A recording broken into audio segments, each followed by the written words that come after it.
میں بھی بہت عجیب ہوں، اتنا عجیب کہ بس خود کو تباہ کر لیا اور ملال بھی نہیں۔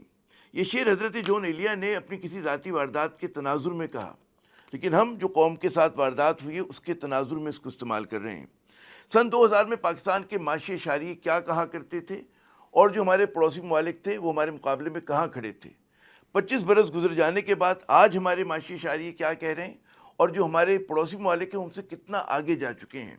آج ہم کچھ اس اہم موضوع پہ بات کریں گے۔ یہ اعداد و شمار جو ہیں حضرت شبر زیدی صاحب نے جمع کیے ہیں، اور صرف اعداد و شمار کو جمع کرنا جو ہے چیلنج نہیں ہوتا، ان کی تشریح جو ہے وہ اصل جو ہے کام ہے۔ شبر زیدی صاحب کے ساتھ جو ہم قومی امور کے اوپر، قومی جو مسائل کے اوپر ہم نے گفتگو کا مکالمے کا سلسلہ شروع کیا ہے، آج اس کا تیسرا پروگرام ہے۔ میں شبر صاحب بہت شکریہ اپنا قیمتی وقت دینے کا۔ تو میں چاہوں گا کہ بنا کسی تمہید کے یہ جو آپ نے پوری ریسرچ کی ہے اس کو ذرا ہمارے ناظرین کے ساتھ سامنے پیش کریں تاکہ ہم آگے پھر بات شروع کر سکیں۔ عامر ضیاء صاحب بہت شکریہ، آپ نے مجھے موقع دیا۔ میں 2000 سے لے کر 2025 تک کا میں نے جو پیریڈ یا ٹائم سلیکٹ کیا تھا وہ اس لیے کیا تھا کہ 2000 میں پاکستان کی معیشت اور ہمارے پیئر کنٹری یا آس پاس کے جو ہمارے جیسے ممالک ہیں وہ تقریباً 19-20 کے ریشو پہ تھی۔ تو میں نے 3 ممالک کے ساتھ پاکستان کا کمپیریزن کیا ہے، جن میں 2 تو بالکل وہی ہیں جو پہلے بر صغیر کا حصہ تھے اور ایک ویتنام ہے۔ تو میری جو کمپیریزن ہے وہ انڈیا، بنگلہ دیش اور ویتنام کے ساتھ ہے پاکستان کی۔ اگر آپ 2000 کو دیکھیں اور آج 2025 کو دیکھیں تو میں بالکل بغیر کسی ہچکچاہٹ کے کہوں گا کہ ہم نے ربع صدی 25 سال قوم اور ملک کے ضائع کر دیے۔ یہ میں آپ کو ابھی ثابت کرتا ہوں الفاظ کے ساتھ، کیونکہ آپ نے ایک شعر پڑھا تھا تو میں بھی چاہوں گا کہ اچھا اس ساری واردات یا اس ساری چیز کے بعد یہ بھی ہمیں ریئلائز کرنا چاہیے کہ ہمارے جس طرح آپ نے کہا کہ جو جون ایلیا نے کہا نا کہ جو خود کو تباہ کر لیا اور ملال بھی نہیں۔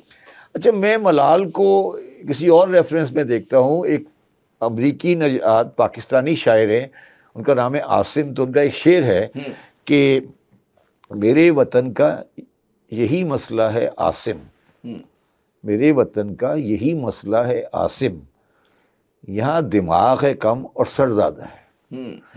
وہ یہ کہہ رہا ہے کہ یار ہم جو سمجھتے ہیں کہ ہم بہت تیر مارتے ہیں اور ہم کوئی بہت عظیم قوم ہے، وہ ریفلیکٹ نہیں ہوتا رزلٹ میں۔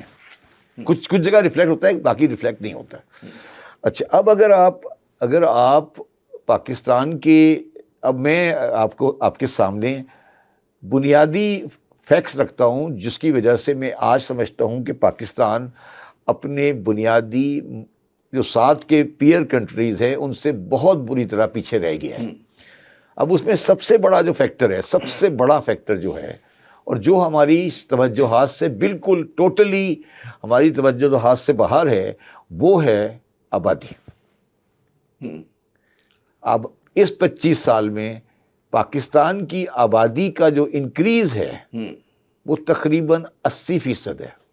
درست 80%۔ ہماری آبادی اس وقت جو تھی وہ 150 ملین کے قریب تھی، آج ہماری 250 ملین کے قریب ہے۔ ہم نے 10 کروڑ آدمی ایڈ کر لیا اس دوران میں، ٹھیک ہے۔ انڈیا تو یہ تقریباً 80% کا انکریز ہے، فنومینل، بہت بڑا انکریز۔ اچھا، انڈیا، بنگلہ دیش اور ویتنام، ان تینوں میں یہ انکریز جو ہے وہ 30 سے کم ہے۔ ان تینوں میں یہ انکریز 30 سے کم ہے، میرا 80 ہے۔ جب 71 میں نے پاکستان اور انڈیا کا، پاکستان اور بنگلہ دیش الگ الگ ہوا تھا، وہ ہم سے بڑے تھے آبادی میں، آج وہ ہم سے آبادی میں کم ہے۔ تو اگر آپ کے پاس کھانے والے زیادہ ہوں گے اور آپ کی آبادی زیادہ ہوگی اور گروتھ نہیں ہوگی تو آپ کے اندر گراوٹ تو آئے گی، غربت بڑھے گی۔ تو اگر آپ تمام پیمانوں کو الگ بھی کر دیں نا، جتنے پیمانے ہیں ان سارے پیمانوں کو آپ بند کر دیں، ختم کر دیں، تو پھر بھی ایک پیمانہ جو پاکستان کی تباہی یا پاکستان کی پریشانی میں بہت آگے چل رہا ہے، آبادی ہے۔ اچھا، اس آبادی کے سلسلے میں نہ ہمارے پاس کوئی پلان ہے، نہ ہماری قوم ساتھ ہے، نہ ہمارا یہ پرائرٹی آئٹم ہے. بات بھی نہیں کرنا چاہ رہے صحیح طرح سے. پہلے زمانے میں آبادی کے بارے میں بات ہوتی، بچے کم خوشحال گھرانا، بچے دو ہی یا اچھے. فیملی پلاننگ یا آج کوئی گورنمنٹ اس کے بارے میں گفتگو نہیں کرتی.